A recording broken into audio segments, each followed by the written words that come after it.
अस्सलाम वालेकुम पाकिस्तानियों, ख़ास तौर पे खोते हो कुछ खोते हैं उनके लिए स्पेशल है कि आपके बच्चे जो स्कूल में पढ़ते हैं उसकी फीसें आप खुद देते हो।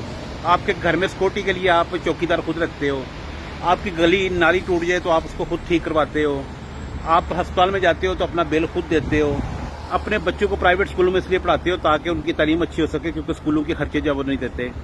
तो मुझे सिर्फ ये बताओ कि अगर सारी चीज़ें आप खुद करते हो, आपको कोई भी काम करना हो तो आप खुद करते हो, आपका गवर्नमेंट कोई नहीं करती, तो आपने उसका टैक्स किस चीज़ का देना है? टैक्स देना है आपने मरियम बीबी का जो प्रोटोकॉल है उसके लिए, शहबाज शरीफ कार्टून जो है उसके लिए आपने प्रोटोकॉल देना है ताकि उसका प्रोटोकॉल गुजरे, उसके लिए आपने पैसे देने हैं। टैक्स किस चीज़ का देना है मुझे पहले ये बताओ। मैं अमेरिका में रहता हूँ, मेरी बच्ची सुबह स्कूल जाते हैं, उनका सुबह का नाश्ता गवर्नमेंट देती है, दोपहर का खाना गवर्नमेंट देती है, जाने का गाड़ी का किराया जो है वो गवर्नमेंट गाड़ी पिक करती है, घर से लेके जाती है, स्कूल की फीस कोई नहीं है, बच्चे का महीने का खर्चा भी हाथ से देती है, वो उसको मैं टैक्स देता हूँ, वो बनता है। लेकिन आप किस चीज़ का टैक्स दे रहे हो? किसी में इतनी हिम्मत नहीं है कि उठ के अपनी आवाज़ बुलंद कर सको कि आप टैक्स दे किस चीज़ का रहे हो, जब आपने सारे काम अपने खुद करने हैं, बच्चों की फीसें खुद जमा करवानी है, सारे काम आपने खुद करने हैं, अपने मेडिकल के सारे खर्चे आपने खुद उठाने हैं, अपने इलाज जो है प्राइवेट अस्पतालों से खुद करवाने हैं, तो आप उनको किस चीज़ का दे रहे हो? कभी किसी ने पूछा है? और खोते हो पहले उनसे पूछो तो किस चीज़ का ले रहे हो ये टैक्स? जो है टैक्स ले रहे हो प्रोटोकॉल का।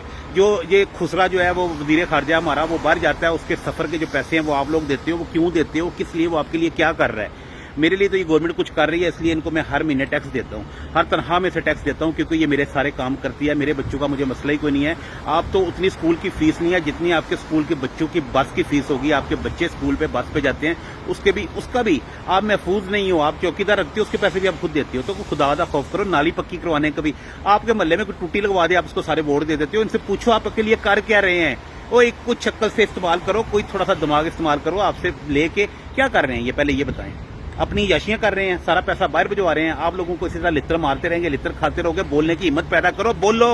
और कजरो कभी नहीं, आप नहीं बोलोगे कि नस्लें भी कोई नहीं बोलेंगी, वो भी आगे से गुलाम ही निकलेंगे। तुम्हारे बच्चे जो हैं, अगर बुजुर्ग थे तो उन्होंने नहीं उनको समझ थी, तो आप लोग अक्ल कर जो। अब तो मीडिया का दौर है, लेकिन किसी खोते को समझ नहीं आ रही। आप देते जाओ टैक्स, इनको दो, इनको जाओ, इनके पेट भरो।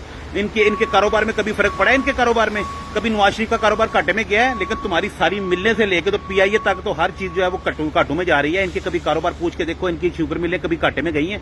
ये कमा रहे हैं। ये सब आप लोग खामोश रहोगे, चुप रहोगे, क्या हो जाएगा? हमारे पैसे भी रहे हो, आटे की लाइन में लग के नीचे आके मर जाते हो। इससे अच्छा किसी के गले पड़ के मर जाओ। खुदकुशी करने वाला सबसे बड़ा बुज़दिल होता है। खुदकुशियां कर रहे हो, क्यों खुदकुशियां कर रहे हो? ना हरामों के इनको करो जाके, डंडे उठा लो। तुम लोगों को डंडे उठाने की भी हिम्मत नहीं है। नहीं हिम्मत है तो फिर लेट जाओ, फिर मर जाओ, फिर खुदकुशियां कर जाओ। तुम्हारी खुदकुशियां करो जाके, फिर मरो सारे हरामजादे इकट्ठे हो। अल्लाह हाफिज।